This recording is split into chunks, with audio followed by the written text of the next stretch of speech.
আসসালামু আলাইকুম সুপ্রিয় শিক্ষার্থীবৃন্দ, কেমন আছো? নিশ্চয়ই আল্লাহর রহমতে ভালো আছো। আমরা গতদিন অষ্টম শ্রেণীর বিজ্ঞান বিষয়ে যে 14তম অধ্যায়ের ইকোসিস্টেম বা বাস্তু সংস্থানের উপরে যে ক্লাসটি নিয়েছিলাম, সেটি ইন্টারনেট গোলযোগের কারণে সম্পূর্ণরূপে ব্রডকাস্ট হয়নি, যার জন্য আজ আমরা পুনরায় সেই ক্লাসটি নিচ্ছি। গতদিন অংশবিশেষ ক্লাস ব্রডকাস্ট হয়েছিল, তো আজকে আমরা নতুন করেই ওই টপিক্সটি নিয়ে আলোচনা করছি। তো চলো আমাদের মূল পাঠ শুরু করা যাক। আমরা জানি যে কোনো প্রত্যেকটি স্থানেরই রয়েছে উদ্ভিদ এবং প্রাণী এবং কিছু জড়বস্তু, রয়েছে পরিবেশ। এই পরিবেশের মধ্যে রয়েছে উদ্ভিদ, প্রাণী, জড়বস্তু। এই উদ্ভিদ, প্রাণী, জড়বস্তুগুলো পরস্পরের উপর নির্ভরশীল। যেমন মানুষ জড়বস্তু ছাড়াও চলতে পারে না, আবার উদ্ভিদ জড়বস্তু ছাড়া চলতে পারে না। এখানে জীব সম্প্রদায় এবং অজীব উপাদান, এই উপাদানগুলোর মধ্যে সবসময় একটি ইন্টারাকশন থাকে, একটি আন্তঃসম্পর্ক থাকে। এই যে পারস্পরিক আন্তঃসম্পর্ক, এই পারস্পরিক আন্তঃসম্পর্কের ভিত্তিতে কোনো একটি অঞ্চলের বাস্তু সংস্থান গড়ে ওঠে। বাস্তু শব্দের অর্থ হলো কি? বাস্তু শব্দের অর্থ হলো গৃহ, অর্থাৎ এমন একটি স্থান যে স্থানে বসবাস করা হয়। আর সিস্টেম মানে হলো তন্ত্র, অর্থাৎ কোনো একটি স্থানের জীব সম্প্রদায় এবং জড় সম্প্রদায়ের মধ্যে পারস্পরিক সম্পর্কের ভিত্তিতে, আন্তঃসম্পর্কের ভিত্তিতে যে পদ্ধতি গড়ে ওঠে, যে গতিময় পদ্ধতি গড়ে ওঠে, তাকে ইকোসিস্টেম বলা হচ্ছে। আমরা এখানে যে দেখতে পাচ্ছি, এই ছবিটিতে রয়েছে উদ্ভিদ, রয়েছে প্রাণী। উপরের দিকে আমরা দেখতে পাচ্ছি উদ্ভিদ অক্সিজেন ত্যাগ করছে, কার্বন ডাইঅক্সাইড গ্রহণ করছে। অপর দিকে প্রাণীও কার্বন ডাইঅক্সাইড গ্রহণ করে, হচ্ছে বৃষ্টিপাত। এই সবগুলো বিষয় মিলে ওই অঞ্চলে একটি জীব সম্প্রদায় এবং তার পরিবেশের সাথে একটি পারস্পরিক আন্তঃসম্পর্ক গড়ে উঠেছে। সেই আন্তঃসম্পর্কটাকেই বলা হচ্ছে কি? ইকোসিস্টেম বা বাস্তুতন্ত্র। অর্থাৎ বাস্তুতন্ত্র বলতে ভূপৃষ্ঠের মধ্যে এমন একটি একককে বোঝাবে যেখানে খাদ্য উৎপাদনকারী সবুজ উদ্ভিদ থাকবে, খাদ্যের উপর নির্ভরশীল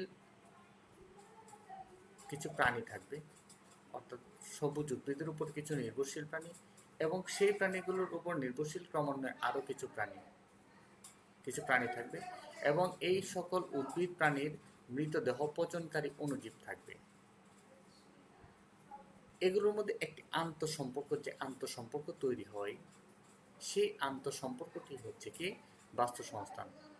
অর্থাৎ বাস্তু সংস্থান বলতে এখানে যে লাইনটি আমরা দেখতে পাচ্ছি, যে বাস্তুতন্ত্র বলতে ভূপৃষ্ঠের এমন এক একককে বোঝায় যেখানে খাদ্য উৎপাদনকারী সবুজ উদ্ভিদ, খাদ্যের জন্য সবুজ উদ্ভিদের উপর নির্ভরশীল কিছু প্রাণী এবং মৃতদেহ পচনকারী অণুজীব ইত্যাদি উপাদানের মধ্যে যথাযথ আন্তঃসম্পর্ক বিদ্যমান। এটিকে বাস্তু সংস্থান বলা হচ্ছে। অর্থাৎ an ecosystem is formed by interaction between all living and non-living things, অর্থাৎ জীবজ এবং জড় পরিবেশের মধ্যে আন্তঃসম্পর্কের উপর ভিত্তি করে যে তন্ত্র গড়ে ওঠে তাই হলো কি? বাস্তুতন্ত্র বা ইকোলজি। এখন আমরা আলোচনা যাই বাস্তুতন্ত্রের উপাদানগুলো কি কি। আমরা ইতিমধ্যেই দেখেছি যে বাস্তুতন্ত্রের মধ্যে কিছু জীবজ উপাদান রয়েছে, কিছু অজীবজ উপাদান রয়েছে। অজীবজ উপাদানগুলো এগুলোকে দুটি ভাগে ভাগ করা যায়, যেমন জড় উপাদান আর একটি হলো ভৌত উপাদান।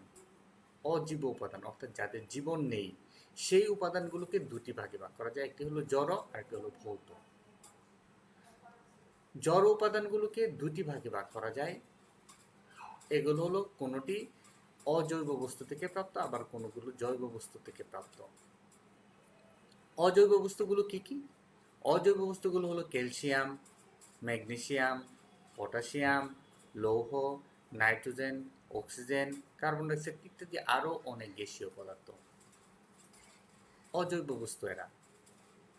আর জৈব বস্তু এরা থাকবে জীব থেকে প্রাপ্ত হবে, অর্থাৎ জীব থেকে প্রাপ্ত কিন্তু তাদের কোনো প্রাণ থাকবে না, সেগুলোকে বলা হচ্ছে কি জৈব বস্তু। যেমন কি হিউমাস। জীবদেহ এবং তার দেহের অংশবিশেষ যেমন উদ্ভিদের পাতা, ডালপালা অথবা প্রাণীর মৃতদেহ ইত্যাদি পচে, মাটিতে পচে যে মাটি তৈরি করে, কালো রঙের যে মাটি তৈরি করে, তাকে বলা হচ্ছে কি হিউমাস। তো ভৌত উপাদানের মধ্যে রয়েছে যেমন কি সূর্যালোক, আলো ছাড়া কোনো কিছুই চলবে না, তাপমাত্রা, আর্দ্রতা, তারপর বায়ুর চাপ, বায়ু প্রবাহ, ভূপৃষ্ঠ বা সমুদ্রপৃষ্ঠের গভীরতা ইত্যাদি। এগুলো হলো কি ভৌত উপাদান। এই ভৌত উপাদানগুলো জড় উপাদান এবং জীবজ উপাদানের মধ্যে প্রভাব ফেলে। এখন বাস্তুতন্ত্রের জৈব উপাদানগুলো বা জীব উপাদানগুলোকে তিনটি ধাপে, তিনটি ভাগে ভাগ করা যায়। একটি হলো উৎপাদক, খাদক, বিয়োজক।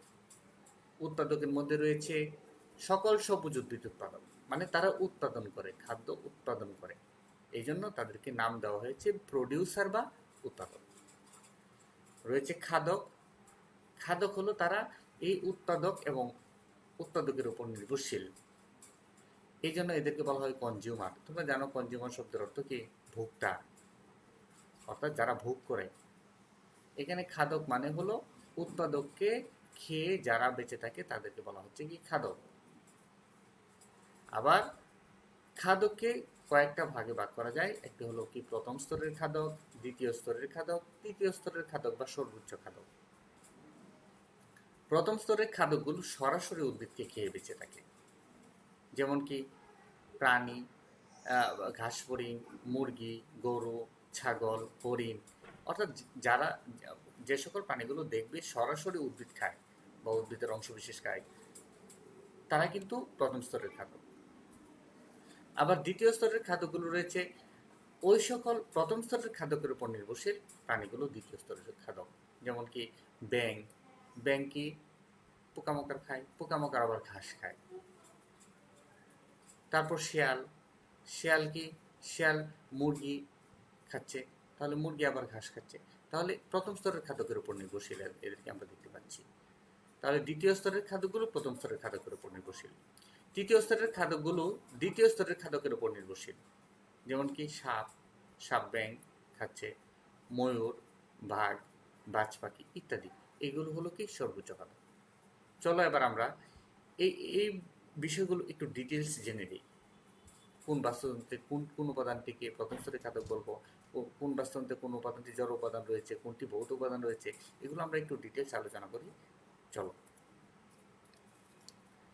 বাস্তুতন্ত্রের উপাদানগুলোর মধ্যেই তা আমরা পড়েছিলাম জড় উপাদান বা নন লিভিং থিংস বা নন লিভিং ম্যাটার্স।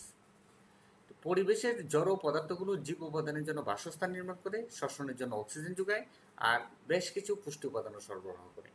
বাস্তুতন্ত্রের সকল জড় উপাদানকে আবার অজৈব উপাদান এবং জৈব উপাদানে ভাগ করা যায়। অজৈব উপাদানগুলো কি কি? পানি, বায়ু, মাটিতে অবস্থিত খনিজ পদার্থ এবং যে সকল পদার্থ কোনো জীবদেহ, অর্থাৎ যে সকল পদার্থ কোনো জীবদেহ থেকে আসেনি সেগুলো পরিবেশে ছিল, সেগুলোকে বাস্তুতন্ত্রের অজৈব উপাদান বলা হয়। যেমন কি ক্যালসিয়াম, পটাশিয়াম, লৌহ, নাইট্রোজেন, অক্সিজেন, কার্বন ডাইঅক্সাইড ইত্যাদি আমরা ইতিমধ্যে দেখেছি। জৈব বস্তুগুলোর মধ্যে যে উদ্ভিদ এবং প্রাণীর মৃতদেহ, বর্জ্য পদার্থ বা এসব জীবের মৃতদেহ থেকে জড়বস্তু যোগ হয় পরিবেশে, তাদেরকে বলা হচ্ছে কি জৈব উপাদান। এগুলোকে অন্য নামে ডাকা হয়, যাকে আমরা ইতিমধ্যে শিখেছি হিউমাস। অর্থাৎ হিউমাস কাকে বলি? হিউমাস হলো উদ্ভিদ ও প্রাণীর বর্জ্য পদার্থ বা এসব জীবদেহের মৃতদেহ থেকে যেসব জড়বস্তু মাটিতে যুক্ত হয়ে যে মাটি তৈরি করে, তাকে বলা হচ্ছে কি হিউমাস। হিউমাসের কি কি উপাদান রয়েছে? হিউমাসের মধ্যে রয়েছে ইউরিয়া, জানি আমরা ইউরিয়া সার হিসেবে আমরা ব্যবহার করি। উদ্ভিদ এবং প্রাণীর বিভিন্ন কোষ থাকে, রয়েছে টিস্যু, অঙ্গ ইত্যাদি। এই জৈব বস্তুর উপাদানগুলো বেশ পুষ্টিকর, এটা উদ্ভিদের জন্য খুবই উপকারী। এই জন্য যখন চাষাবাদ করা হয় তখন হিউমাস সমৃদ্ধ মাটি সবচেয়ে বেশি উপযোগী।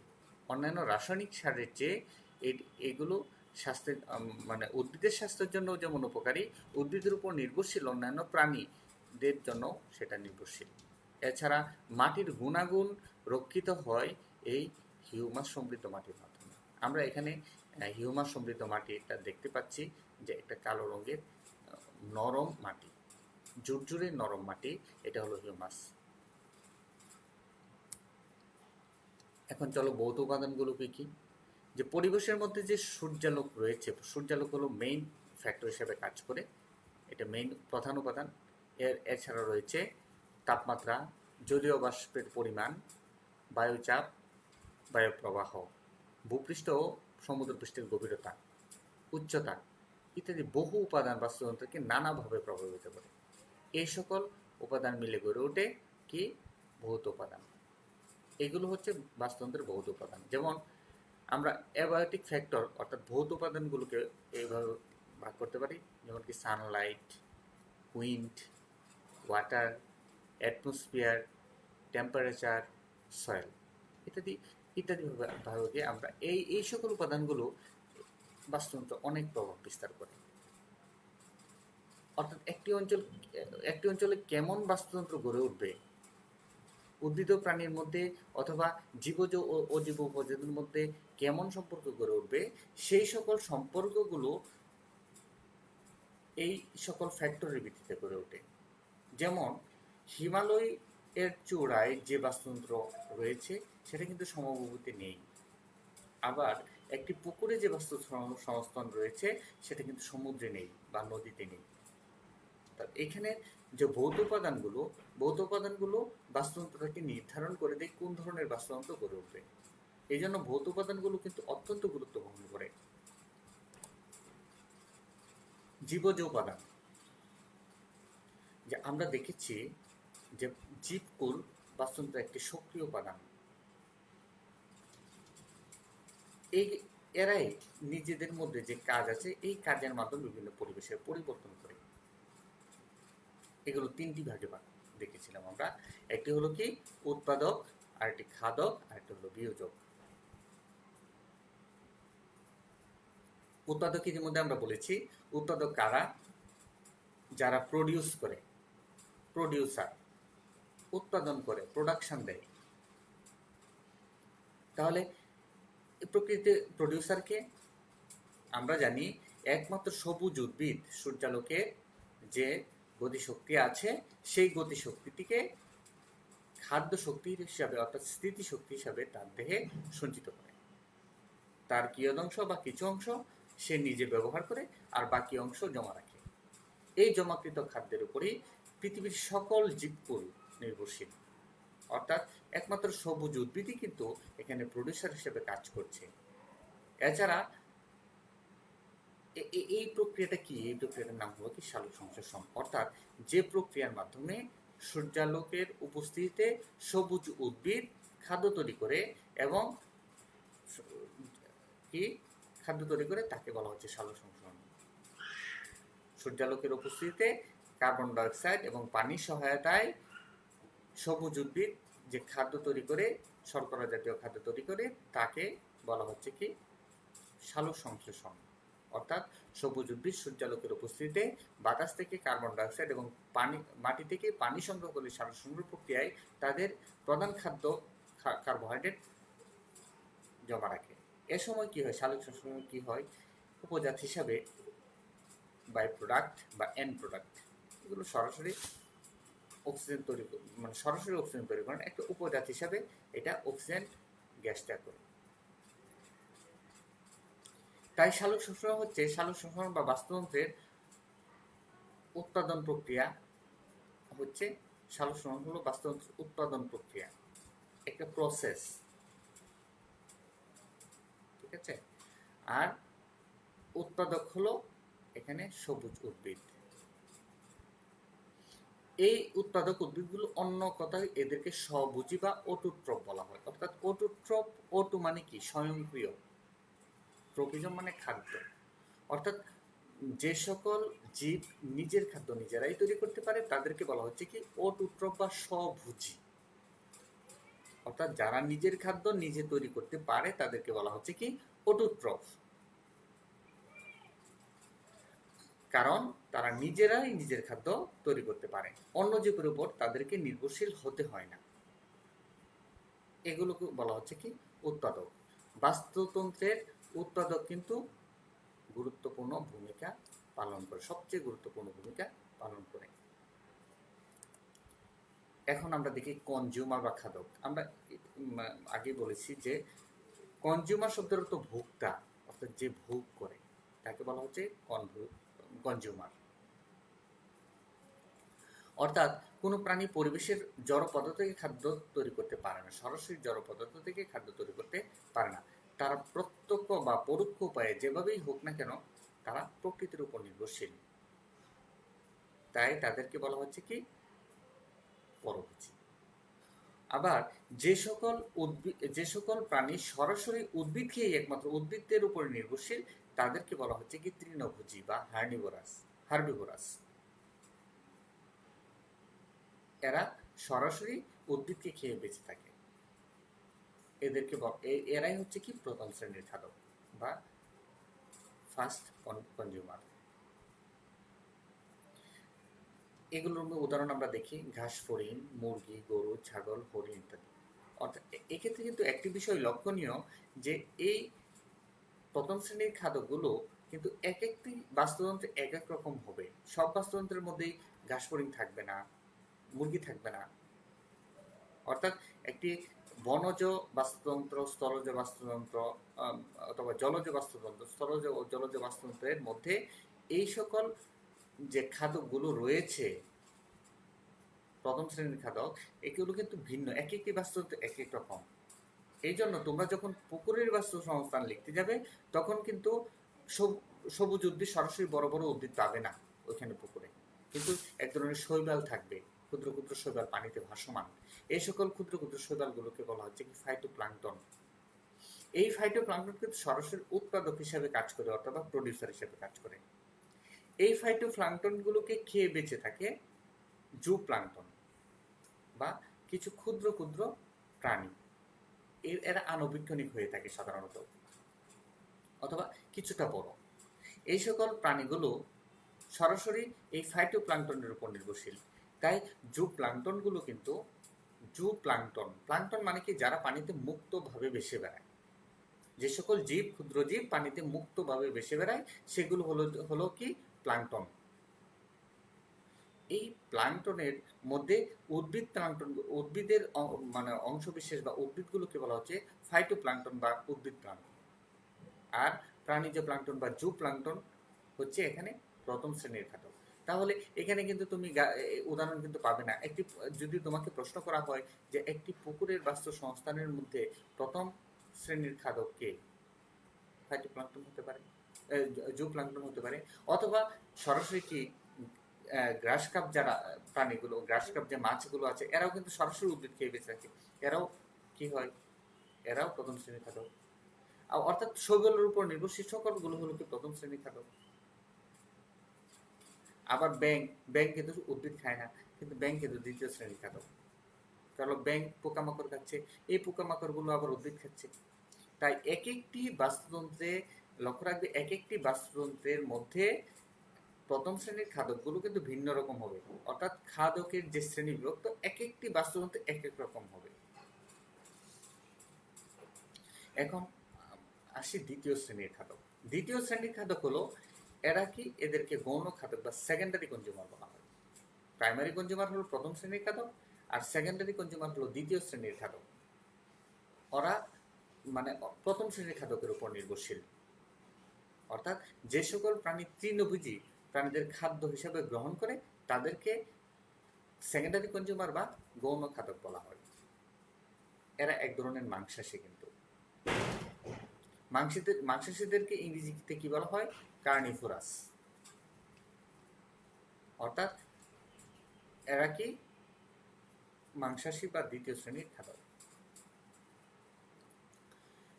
আবার এখন আসি তৃতীয় শ্রেণীর খাদক। যে সকল খাদকগুলো সেকেন্ডারি কনজিউমারের উপর নির্ভরশীল, অর্থাৎ দ্বিতীয় স্টেপের যে খাদকগুলো আছে, কনজিউমারগুলো আছে, তাদের উপর নির্ভরশীল, তাদেরকে বলা হচ্ছে কি তৃতীয় শ্রেণীর খাদক বা টার্সিয়ারি বা সর্বোচ্চ খাদকও তাদেরকে বলা হচ্ছে। যেমন কি সাপ, ময়ূর, বাঘ ইত্যাদি হলো তৃতীয় শ্রেণীর খাদক। আবার একটি বিশেষ শ্রেণী রয়েছে যারা কি করে, মরা পচা জীবজন্তু খেয়ে বেঁচে থাকে। যেমন আমাদের পরিবেশে রয়েছে কি কাক, রয়েছে শকুন, শিয়াল, হায়না, এরা মৃতদেহ খেয়ে বেঁচে থাকে। এদেরকে কিন্তু আবর্জনাভুক্ত বা ধাঙর বলা হয়। ধাঙর, স্ক্যাভেঞ্জার, ইংরেজিতে বলা হয় স্ক্যাভেঞ্জার। স্ক্যাভেঞ্জার কথাটি কিন্তু মনে রাখবে, স্ক্যাভেঞ্জার শব্দটি অনেক ইম্পর্টেন্ট। স্ক্যাভেঞ্জার কি, এটা শব্দটি মনে থাকে না। স্ক্যাভেঞ্জার অর্থাৎ কি? অর্থাৎ যারা যে সকল প্রাণী আবর্জনা খেয়ে বেঁচে থাকে, মৃতদেহ খেয়ে বেঁচে থাকে, তাদেরকে স্ক্যাভেঞ্জার বলা হয়। এরাও কিন্তু বাস্তুতন্ত্রের অন্তর্ভুক্ত। আবার কিছু কিছু প্রাণী আছে, এরা ফার্স্ট মানে কনজিউমারকেও খেয়ে, প্রডিউসারকেও খেয়ে বেঁচে থাকে, সবুজ উদ্ভিদও খায়, আবার কি প্রাণীও খায়। প্রথম শ্রেণীর খাদক খায়, দ্বিতীয় শ্রেণী, তৃতীয় শ্রেণী, সবগুলো খাদককে তারা খেয়ে বেঁচে থাকে। এদেরকে বলা হচ্ছে, সব যেহেতু খায়, এদেরকে বলা হচ্ছে সর্বভোগ, অমনিভোরাস। অমনি মানে সর্ব, ভোরাস মানে হল খাদক। অর্থাৎ কি, যারা উৎপাদক থেকে শুরু করে সবগুলো স্তরের খাদককেই গ্রহণ করে, উৎপাদক এবং খাদক দুই শ্রেণীর কে খাদ্য হিসাবে গ্রহণ করে, তাদেরকে বলা হচ্ছে কি অমনিভোরাস বা সর্বোচ্চ খাদক। যেমন মানুষ কিন্তু অমনিভোরাস। কেন? দেখো, আমরা কিন্তু ভাত খাচ্ছি, ভাতটা কিন্তু উদ্ভিদাংশ। আবার আমরা কিন্তু প্রথম শ্রেণীর খাদ্য খাচ্ছি না? একটু দেখো তো, চিন্তা করে। প্রথম শ্রেণীর খাদ্যগুলো আমরা খাচ্ছি। প্রথম শ্রেণীর উৎপাদকের উপর, যেমন গরু আমরা খাচ্ছি, গরু কি, ছাগল খাচ্ছি, এগুলো কিন্তু সরাসরি ঘাসের উপর নির্ভরশীল। তারা কিন্তু প্রথম শ্রেণীর খাদ্য, ওই বাস্তুতন্ত্রের মধ্যে, সেগুলোকেও কিন্তু আমরা ধরে ধরে নিয়ে এসে খাচ্ছি। তাহলে কি এগুলো কিন্তু আমাদের মানে প্রথম শ্রেণীর খাদ্যগুলো খাচ্ছি। আবার এইগুলোকে যারা খেয়ে বেঁচে থাকে, তাদেরকেও কিন্তু আমরা খাচ্ছি। অর্থাৎ প্রডিউসারকে খাচ্ছি, প্রথম শ্রেণীর খাদ্য, দ্বিতীয় শ্রেণীর খাদ্য, টার্সিয়ারি খাদ্য, সবগুলো শ্রেণীর খাদ্যগুলোকে আমরা গ্রহণ করছি। এই জন্য আমরা মানুষ এবং এছাড়াও আরও বেশ কিছু প্রাণী রয়েছে, তারা অমনিভোরাস। আমরা একই সাথে তৃণভোজী এবং মাংসাশী, এই জন্য আমাদেরকে বলা হচ্ছে কি অমনিভোরাস।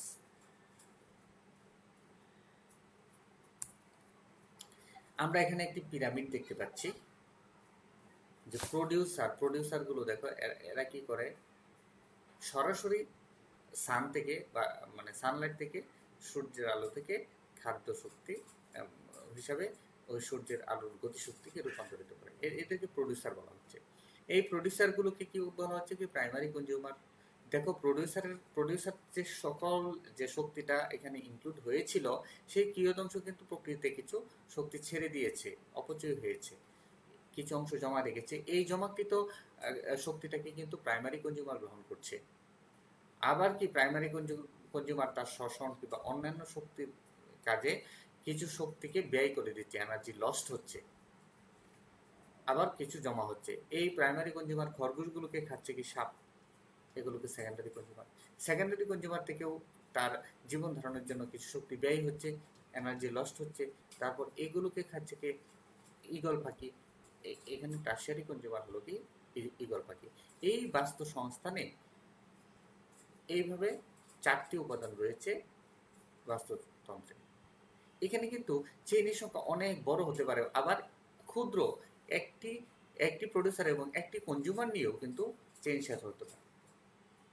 এগুলোকে বলা হয়, এই যে একটা চেইন তৈরি হয়েছে, একটা মালার মতো তৈরি হয়েছে, এগুলো কিন্তু খাদ্য শৃঙ্খল। এগুলো আমরা পরের মানে আলোচনায় আনবো, আমরা পরের ক্লাসে দেখব খাদ্য শৃঙ্খল কি, খাদ্য জাল কি, এগুলো আমরা পরবর্তীতে দেখব। এখন একটি মজার বিষয় হলো যে এই সকল কিছুকেই কিন্তু কি মৃতদেহকে পচিয়ে গলিয়ে আবার কি মাটিতে রূপান্তরিত করে দিচ্ছে। এক ধরনের ক্ষুদ্র ক্ষুদ্র জীব প্রকৃতিতে রয়েছে, সেগুলো কিন্তু আমরা দৃশ্যমান আবার অদৃশ্যমান, এগুলোকে আমরা কিন্তু দেখতে পাই না, অনুবীক্ষণ যন্ত্রের সাহায্যে এদেরকে দেখতে হয়। এগুলোকে বলা হচ্ছে কি ডিকম্পোজার। কম্পোজ মানে কি একত্রিত করা, টাইপ করা, কম্পোজ করা। ডি মানে কি ভেঙে দেওয়া, অর্থাৎ কি, অর্থাৎ ডিকম্পোজার মানে হলো বিয়োজক, যে বিয়োজন করে তাদেরকে বলা হচ্ছে কি ডিকম্পোজার। অর্থাৎ এই সকল ক্ষুদ্র জীবগুলো বা অণুজীবগুলো, ক্ষুদ্র জীব এবং অণুজীব দুইটা কথা বলা হচ্ছে। ক্ষুদ্র জীব মানে এদেরকে খালি চোখে দেখা যাবে, ক্ষুদ্র জীব, ক্ষুদ্র ক্ষুদ্র ক্ষুদ্র জীব রয়েছে। আবার অণুজীব রয়েছে, এরা মাইক্রোস্কোপিক, এরা উদ্ভিদ হতে পারে, প্রাণীও হতে পারে। যেমন উদ্ভিদাংশের মধ্যে রয়েছে কি ছত্রাক, আবার প্রাণীর বংশের রয়েছে কেঁচো, ব্যাকটেরিয়া, কেউ কেউ উদ্ভিদের দলভুক্ত করে, যেহেতু ব্যাকটেরিয়া কোষপ্রাচীর রয়েছে, যে এরা উদ্ভিদ ও প্রাণীর হতে পারে। অর্থাৎ এরা ক্ষুদ্র জীব বা অণুজীব। এরা কি করে, জীবদেহের মৃত বর্জ্য পদার্থ বা মৃতদেহ থেকে তারা খাদ্য গ্রহণ করে। ফলে কি হয়, এই সকল বর্জ্য পদার্থগুলো বিয়োজিত হয়ে মাটির সাথে মিশে যায়। এই মিশে যাওয়া উপাদানগুলো আবার কি করে, উদ্ভিদ সেই উপাদানগুলোকে গ্রহণ করে সালোক সংশ্লেষণ কাজে লাগায়। এই সকল ক্ষুদ্র ক্ষুদ্র জীবগুলোকে বলা হচ্ছে কি অণুজীব বা বিয়োজক বা পরিবর্তক, অর্থাৎ রূপান্তর করে এরা। অর্থাৎ এ ডিকম্পোজার ইজ এ ক্রিয়েচার মানে কি জীব, ক্ষুদ্র জীব, অর অর্গানিজম দ্যাট ব্রেকস ডাউন, অর্থাৎ ভাঙে, অর্গানিক ম্যাটার, জীবজ উপাদানগুলোকে, সাচ এজ ডেড অ্যানিমেলস, মৃত প্রাণী, অ্যান্ড প্ল্যান্ট ম্যাটেরিয়ালস। কিছু ডিকম্পোজার আমরা প্রকৃতিতে দেখতে পাই, সেগুলোর মধ্যে রয়েছে ছত্রাক। ছত্রাক কিন্তু এখানে ব্যাঙের ছাতাকেই দেখানো হচ্ছে। এছাড়া অনেক ছত্রাক রয়েছে যেগুলো আমরা কি ভিজিবল না, এটা মাইক্রোস্কোপিক, আবার অনেকগুলো দৃশ্যমান। যেহেতু আমরা ব্যাঙের ছাতাকে, ছত্রাককে প্রথম চিনি, মানে দেখি, এই জন্য এটাকে উদাহরণ হিসেবে টানা হয়েছে, এখানে ছবিতে দেখানো হয়েছে। কিন্তু অনেক ছত্রাক রয়েছে যেগুলো ভিজিবল না, দৃশ্যমান না, সেগুলো কিন্তু এই দলভুক্ত। রয়েছে ব্যাকটেরিয়া, অনেক হাজার হাজার প্রজাতির ব্যাকটেরিয়া রয়েছে। রয়েছে ওর্ম বা মানে কৃমি সদৃশ, ওর্ম মানে হলো কৃমি সদৃশ প্রাণী, নেমাটোডা পর্বের প্রাণীগুলো, ওর্ম তোমরা পড়েছ। এই নেমাটোডা পর্বের প্রাণীগুলো কিন্তু ডিকম্পোজার হিসেবে কাজ করে, যেমন কেঁচো ডিকম্পোজার হিসেবে কাজ করে। তো আমরা দেখলাম যে বাস্তুতন্ত্রের মধ্যে যে উপাদানগুলো রয়েছে তা আমরা পড়লাম, বাস্তুতন্ত্রের কোন উপাদানে কি কাজ করে, কোনটাকে কি বলা হয়, এগুলো আমরা দেখলাম। তোমরা কিন্তু মানে বাসায় কি করবে, বাসায় এই বিষয়গুলো কিন্তু প্রকৃতি একটা বাস্তু সংস্থান চিন্তা করবে যে আমার বাড়ির পিছনে যে জীবগুলো রয়েছে এগুলো কোন বাস্তু সংস্থানের অন্তর্ভুক্ত। একটু গ্রামের দিকে চিন্তা করবে, গ্রামে একটা বন জঙ্গলে, তোমার বাড়ির পাশে যে জঙ্গলটা রয়েছে অথবা বনটি রয়েছে, সেখানে কি কি প্রাণী আছে, কি কি উদ্ভিদ আছে, তারা কোন উপাদান, তারা কোন স্তরের খাদ্য, এগুলো একটু চিন্তা করবে। চিন্তা করলেই তোমরা বিষয়টিগুলো ক্লিয়ার হবে। তো আজকে এই পর্যন্তই থাকবে। আমরা আগামী দিন পরের পাঠটুকু আমরা পড়ব, তোমাদের এই অধ্যায়ের পরের পাঠটুকু পড়ব। তোমরা বাসায় প্র্যাকটিস করো, বিষয়গুলো প্র্যাকটিস করে খাতায় লিখবে, অবশ্যই খাতায় লিখবে, সংখ্যাগুলো খাতায় লিখবে। এখান থেকে, এই স্লাইড থেকে কিন্তু তোমরা সংখ্যাগুলো নিতে পারবে, অনেকগুলো স্লাইডে অনেকগুলো বিষয় এখানে উঠে এসেছে, সেগুলো নিতে পারবে। তো ভালো থাকো সে পর্যন্ত। তো আজকের মতো এখানেই সমাপ্তি ঘোষণা করছি। আসসালামু আলাইকুম।